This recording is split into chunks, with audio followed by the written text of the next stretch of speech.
മുഖം മിനുക്കിക്കൊണ്ട് കൂടുതൽ കരുത്ത് ആർജിക്കാനുള്ള ശ്രമത്തിലായിരുന്നു ലീഗ്. എന്നാൽ ഈ ലോക്സഭാ തെരഞ്ഞെടുപ്പ് ആയപ്പോൾ ആ ശ്രമത്തിന് അല്പം കാർക്കശ്യ സ്വഭാവം കൂടി. അതുകൊണ്ട് തന്നെയാണ് ഈ മൂന്നാം സീറ്റ് ആവശ്യപ്പെട്ടുകൊണ്ട് അത്ര കടുംപിടുത്തം പിടിച്ചത്. കുഞ്ഞാലിക്കുട്ടി വ്യക്തമാക്കിയതാണ് ഈ ലോക്സഭാ തെരഞ്ഞെടുപ്പിൽ തങ്ങൾക്ക് മൂന്നാം സീറ്റ് വേണം എന്നുള്ള ഒരു ആവശ്യം. അത് അല്പം കാർക്കശ്യ സ്വഭാവത്തോടെ അത് നിർബന്ധമാണ് എന്ന് തന്നെ പറയുമെന്നെല്ലാം തന്നെയായിരുന്നു ലീഗിന്റെ വാദം എന്ന് പറയുന്നത്. പക്ഷേ എന്ത് തന്നെയാണെങ്കിലും UDF അത് അംഗീകരിക്കാനുള്ള സാധ്യതയില്ല എന്നുള്ള വിവരങ്ങളാണ് ഇപ്പോഴും പുറത്തു വരുന്നത്. ഇനി അതെല്ലാം തന്നെ മാറ്റി നിർത്തി കഴിഞ്ഞാൽ പുതിയ ഒരു മുഖത്തെ കൂടി അവതരിപ്പിക്കാനുള്ള, അതായത് ലോക്സഭാ തെരഞ്ഞെടുപ്പിൽ നിലവിലുള്ള MP മാരെ മാറ്റി നിർത്തിക്കൊണ്ട് മറ്റ് പുതിയ മുഖങ്ങളെ കൂടി അവതരിപ്പിക്കാനുള്ള ഒരു ശ്രമത്തിലാണ് ലീഗ് എന്ന് പറയുന്നത്. ആ മുഖം എന്ന് പറയുന്നത് അത്ര വലിയ രീതിയിൽ വളരെ ഊർജ്ജസ്വലമായി തന്നെ സംസാരിക്കാൻ, കാര്യങ്ങൾ അവതരിപ്പിക്കാനുള്ള കഴിവുള്ള ഒരു വ്യക്തി തന്നെ വേണം എന്നുള്ളതാണ് ആവശ്യം. അതായത് ഇപ്പോൾ ഇടതുപക്ഷം എടുക്കുകയാണെങ്കിൽ ഒരു ജോൺ ബ്രിട്ടാസിനെ പോലെയോ അല്ലെങ്കിൽ UDF-ൽ നിന്നുള്ള ശശി തരൂരിനെ പോലെയുള്ള അത്ര കരുത്തരായ, അത്രയധികം വാക്ചാതുര്യമുള്ള, അത്രയധികം ഭാഷാ പ്രാവീണ്യമുള്ള ഒരു വ്യക്തിയെ തന്നെ വേണം. അതുപോലെ തന്നെ ഒരു യുവ നേതാവിനെ കൂടി വേണം എന്നുള്ളൊരു ആവശ്യമായാണ് ഇപ്പോൾ എന്ത് തന്നെയാണെങ്കിലും ലീഗ് രംഗത്ത് വരുന്നത്. എന്ത് തന്നെയാണെങ്കിലും വലിയ രീതിയിലുള്ള ഒരു മാറ്റം ഉണ്ടാക്കാൻ, അത് ദേശീയ രാഷ്ട്രീയത്തിലാണെങ്കിലും രാഷ്ട്രീയ രംഗത്ത് തങ്ങളുടെ മുഖം ഇങ്ങനെ പോരാ, കൂടുതൽ കരുത്തോടെ കൂടുതൽ ഊർജ്ജസ്വലമായി സംസാരിക്കുന്ന ഒരു മുഖം കൂടി തങ്ങൾക്ക് വേണമെന്നുള്ളൊരു തീരുമാനവുമായി എത്തിയിരിക്കുകയാണ് ലീഗ്. വാർത്ത ഇന്ന് എന്ത് തന്നെയാണെങ്കിലും വലിയ രീതിയിലെല്ലാം തന്നെ പത്രങ്ങളിലെല്ലാം തന്നെ വന്നിട്ടുണ്ട് എന്നുള്ളതാണ്. ലോക്സഭാ തെരഞ്ഞെടുപ്പിൽ മുസ്ലിം ലീഗ് ഒരു സീറ്റിൽ പുതുമുഖത്തെ പരിഗണിച്ചേക്കും, ഇങ്ങനെയാണ് വാർത്ത വരുന്നത്. നിലവിലെ 2 MP മാരെയും വീണ്ടും മത്സരിപ്പിക്കാമെന്ന അഭിപ്രായത്തിനായിരുന്നു പാർട്ടിയിൽ തുടക്കം മുതൽ മേൽക്കൈ. മൂന്നാം സീറ്റ് കിട്ടുകയാണെങ്കിൽ യുവാക്കൾക്ക് അവസരം നൽകാമെന്നും പറഞ്ഞിരുന്നു. എന്നാൽ അതേസമയം തന്നെ അധിക സീറ്റില്ലെങ്കിലും ഒരിടത്ത് പുതുമുഖത്തെ ഇറക്കാനുള്ള സാധ്യത ഇപ്പോൾ പരിഗണിക്കുന്നുണ്ട്. പൊന്നാനിയിൽ ET മുഹമ്മദ് ബഷീറും മലപ്പുറത്ത് MP അബ്ദുൽ സമദ് സമദാനിയുമാണ് നിലവിലെ MP മാർ. ഇവർ കഴിവും അനുഭവ പരിചയമുള്ളവരുമാണെന്ന കാര്യത്തിൽ പാർട്ടിയിൽ ഭിന്നാഭിപ്രായം ഒന്നും തന്നെയില്ല. എന്നാൽ അതേസമയം തന്നെ രാജ്യ തലസ്ഥാനം കേന്ദ്രീകരിച്ച് പ്രവർത്തിക്കാൻ പുതിയ തലമുറയിൽ നിന്നുള്ള ഒരാളെ കൂടി വളർത്തിക്കൊണ്ടുവരണമെന്നുള്ള അഭിപ്രായവും പാർട്ടിയിലുണ്ട്. ഇതാണ് ഒരാളെ നിലനിർത്തി പുതിയൊരാൾക്ക് അവസരം നൽകാമെന്ന ആലോചനയ്ക്ക് പിന്നിൽ. കഴിഞ്ഞ തദ്ദേശ നിയമസഭാ തെരഞ്ഞെടുപ്പുകളിൽ ലീഗ് കൂടുതൽ പുതുമുഖങ്ങളെയും യുവാക്കളെയും സ്ഥാനാർത്ഥികളാക്കിയിരുന്നു. പരമാവധി 3 ടേം എന്ന നിബന്ധന നടപ്പാക്കിയായിരുന്നു അത്. പുതുമുഖത്തിന് അവസരം നൽകാൻ തീരുമാനിച്ചാൽ മുസ്ലിം യൂത്ത് ലീഗ് ജനറൽ സെക്രട്ടറി ആയിട്ടുള്ള അഡ്വക്കേറ്റ് VK ഫൈസൽ ബാബു, സംസ്ഥാന ജനറൽ സെക്രട്ടറി ആയിട്ടുള്ള PK ഫിറോസ്, ലീഗ് സംസ്ഥാന സെക്രട്ടറി ആയിട്ടുള്ള KM ഷാജി തുടങ്ങിയ പേരുകൾ പരിഗണിച്ചേക്കും.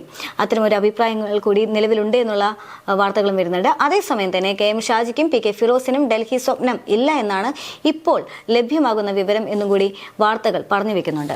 എന്ത് തന്നെയാണെങ്കിലും കഴിഞ്ഞ കുറച്ച് നാളുകളായി മുസ്ലിം ലീഗ് വലിയ രീതിയിൽ മാധ്യമ ശ്രദ്ധ നേടുകയാണ്. ആ മൂന്നാം സീറ്റ് തന്നെയാണ് ഏറെ ശ്രദ്ധേയം എന്ന് പറയുന്നത്. 2 ഉഭയകക്ഷി ചർച്ചകളും ലീഗിന്റെ ആ മൂന്നാം സീറ്റ് എന്ന ആഗ്രഹം അതിനെ തല്ലിക്കൊഴിക്കുന്ന പോലെ തന്നെയായിരുന്നു UDF-ന്റെ നിലപാട് എന്ന് പറയുന്നത്. ഇപ്പോഴത്തെ രാഷ്ട്രീയ സാഹചര്യത്തിൽ ആ മൂന്നാം സീറ്റ് നൽകാനായിട്ട് സാധിക്കില്ല എന്നായിരുന്നു UDF-ന്റെ തീരുമാനം എന്ന് പറയുന്നത്. എന്ത് തന്നെയാണെങ്കിലും ഇനി മറ്റൊരു തീരുമാനത്തിൽ ഒരുപക്ഷെ ഇനിയൊരു ഉഭയകക്ഷി യോഗത്തിനൊന്നും തന്നെ തയ്യാറല്ല എന്നാണ് UDF കൺവീനറായിട്ടുള്ള MM ഹസൻ പറയുന്നത്. പക്ഷെ അതേസമയം തന്നെ ലീഗ് ഇപ്പോഴും പ്രതീക്ഷ കൈവിടാതെ തന്നെയാണ് മുന്നോട്ട് പോകുന്നത്. ഇനി ഇപ്പോൾ ഈ നിലവിലുള്ള 2 MP മാരിൽ ഒരാളെ മാറ്റി നിർത്തിക്കൊണ്ടാണെങ്കിലും പുതിയ ഒരു മുഖത്തിനെ തന്നെ ലീഗ് ഇറക്കാനുള്ള സാധ്യതയുണ്ട്. ഇതെല്ലാം തന്നെ കാണിച്ചു തരുന്നത് ലീഗ് ശക്തമായി തന്നെ മുന്നേറുകയാണ് എന്നുള്ളതാണ്. ഇപ്പോൾ ഈ കഴിഞ്ഞ ദിവസങ്ങളെല്ലാം തന്നെ ഉണ്ടായ പ്രതിഷേധമാണെങ്കിൽ പോലും, ഗ്യാൻവാബി മസ്ജിദുമായി ബന്ധപ്പെട്ടതാണെങ്കിലും അതിനുശേഷം നടന്ന അയോധ്യ വിഷയം പാർലമെന്റിൽ സംസാരിച്ചത് സംബന്ധിച്ചാണെങ്കിലും എല്ലാ വിഷയങ്ങളും ലീഗ് തങ്ങളുടെ നിലപാട് വ്യക്തമാക്കി ഒറ്റയ്ക്കാണെങ്കിൽ ഒറ്റയ്ക്ക് എന്ന നിലപാട് സ്വീകരിച്ചുകൊണ്ട് ഇറങ്ങി നിന്ന് പ്രതിഷേധിക്കുന്ന, അല്ലെങ്കിൽ സഭ ബഹിഷ്കരിച്ചുകൊണ്ട് ഇറങ്ങുന്ന സാഹചര്യമെല്ലാം തന്നെയായിരുന്നു. അവിടെ UDF എന്ന് പറയുന്ന ഒരു മുന്നണിയെ ഉണ്ടായിരുന്നില്ല, അല്ലെങ്കിൽ കോൺഗ്രസ് എന്ന് പറയുന്ന ഒരു സഖ്യം ഉണ്ടായിരുന്നില്ല. കോൺഗ്രസിന്റെ ഒരു പിന്തുണ പോലും ഉണ്ടാകാത്ത സാഹചര്യമായിരുന്നു. ലീഗിനെ സംബന്ധിച്ചിടത്തോളം ഇപ്പോൾ വ്യക്തമായ നിലപാട്, അത് പണ്ടും അങ്ങനെ തന്നെയാണ് ആവശ്യപ്പെട്ടത് അല്ലെങ്കിൽ അർഹതപ്പെട്ടത് ചോദിച്ചു വാങ്ങി നേടിയെടുത്തിട്ടുള്ള ചരിത്രം ലീഗിനുണ്ട് എന്നുള്ളതാണ് ചരിത്രം പറയുന്നത്. പക്ഷെ അതേസമയം തന്നെ ഇപ്പോഴത്തെ ലീഗിന്റെ നിലപാടെന്ന് പറയുന്നത് വ്യക്തമായി പാർലമെന്റിലാണെങ്കിൽ പാർലമെന്റിൽ തുറന്നു പറഞ്ഞുകൊണ്ട് ബഹിഷ്കരിച്ചുകൊണ്ട് ഒറ്റയ്ക്ക് ഇറങ്ങിത്തിരിക്കുന്ന സാഹചര്യമാണ്. UDF-ന്റെ ഒരു തീരുമാനത്തിലേക്കൊന്നും തന്നെ കാത്തു നിൽക്കുന്ന ഒരു സാഹചര്യം പോലുമല്ല. അതേസമയം തന്നെ ഒരു കോൺഗ്രസിന്റെ ചില നിലപാടുകളെ ശക്തമായി എതിർക്കാനുള്ള ഒരു കരുത്തുകൂടി ലീഗ് കാണിക്കുന്നുണ്ട്. അതായത് അയോധ്യ വിഷയവുമായി ബന്ധപ്പെട്ടാണെങ്കിൽ ഇറങ്ങിയ സമയത്ത് ഇന്ത്യ മുന്നണിയിൽ നിന്ന് പോലും ശക്തമായ പിന്തുണ വേണമായിരുന്നു എന്നെല്ലാം തന്നെ ലീഗ് പറയുന്നുണ്ട് എന്നുള്ളതാണ്. അതായത് ഇത്തരത്തിലുള്ള പ്രവൃത്തികളെല്ലാം തന്നെ ലീഗ് കാണിക്കുന്നത്, അല്ലെങ്കിൽ ഇതെല്ലാം തന്നെ പ്രകടമാക്കുന്നത് ലീഗ് കൂടുതൽ ശക്തി ആർജിക്കാനുള്ള ശ്രമത്തിലാണ് എന്നുള്ളതാണ്.